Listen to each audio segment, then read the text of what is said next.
अस्सलाम वालेकुम व्यूअर्स। ये है जी कैरेमल सॉस। कैरेमल सॉस की काफ़ी फरमाइश थी और ये सारी सॉसेस जो हैं ये आप एक दफ़ा बना के रख लेंगे तो इसके बाद मैं आपके साथ जो शेयर करूँगी आइसक्रीम या डिफरेंट डिज़र्ट्स वगैरह तो उसमें आप इसको यूज़ करेंगे। ठीक है, तो इसकी मेकिंग की तरफ चलते हैं। इसके लिए आपको चाहिए 1 कप ऑफ़ शुगर और फ्रेश मिल्क चाहिए या कोई भी टेट्रा पैक आप यूज़ कर सकते हैं, और पीनट बटर और पिंच ऑफ साल्ट यूज़ होगा। आपने क्या किया जी कि स्टोव को ऑन किया और प्री हीट उसको करने के बाद आपने 1 कप ऑफ शुगर उसके अंदर डाल दी। ठीक है, उसको आपने अच्छी तरह से स्प्रेड कर लिया। जब उसको हीट आना शुरू हो जाएगी, जब वो थोड़ा सा पकना शुरू हो जाएगी शुगर, तो फिर आपने उसको स्पैचुला की मदद से थोड़ा सा हिलाते भी जाना है। ठीक है, साथ साथ आप उसको हिलाते जाएंगे ताकि वो ज़्यादा डार्क ना हो जाए और उसका कलर जो है वो गोल्डन ब्राउन ही रहना चाहिए।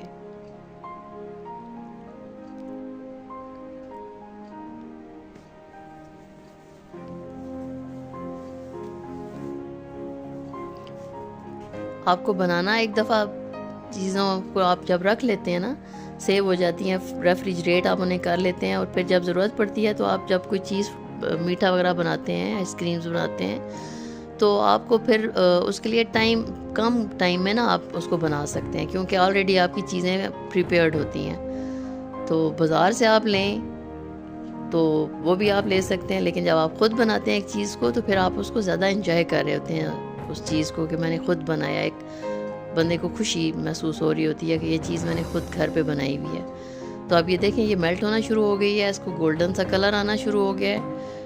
स्टोव को आपने उसकी हीट को ना इवन रखना है, बहुत स्लो सा रखना है, ज़्यादा उसको तेज़ नहीं करना वरना ये डार्क हो जाएगा।